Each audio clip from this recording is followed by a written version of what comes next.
мрднати. Што е работа? И не гледаш нас? Вратите се назад, сите чекаме на ред. Врати се назад, со дете чекаат страмота.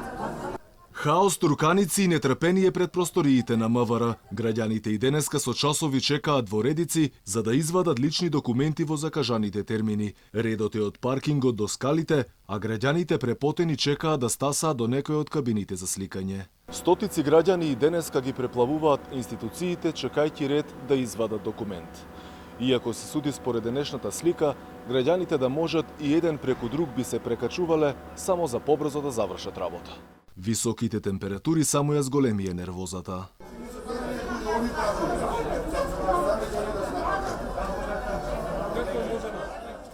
На дел од граѓаните им биле поместени закажаните термини, а други преку ред се обидувале да добијат термин бидејќи закажувањето преку телефон речиси да не работело. Луѓето се пожалија дека биле неколку пати вратени од службите со изговор дека системот не работел и им било кажано да дојдат повторно. Револтирани се дека ништо не функционирало во државата.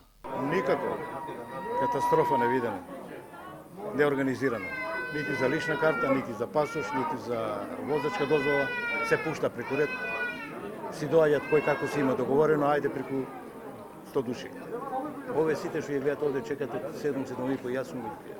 А не сме баш добро, гледаш гужва има голема, луѓето се туркат со мали деца, мислам ова страмота е овде, нели, во Македонија. Јас живеам во Германија, дојдов, си чекам ред и не знам, ова не се случува во Европа. Ова само тука го има, во Република Македонија. Нема никаков ред, гужва, караници, а може да биде многу лесно.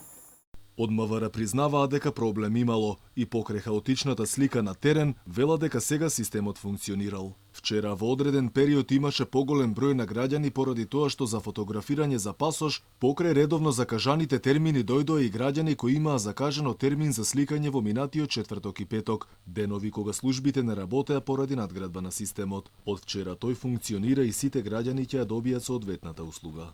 Инаку пасошите кои ќе се издаваат од 1 јули ќе бидат со новото уставно име на државата, а според предвиденото од Законот за јазиците, од истиот период ќе се издаваат и документи на јазиците на етничките заедници.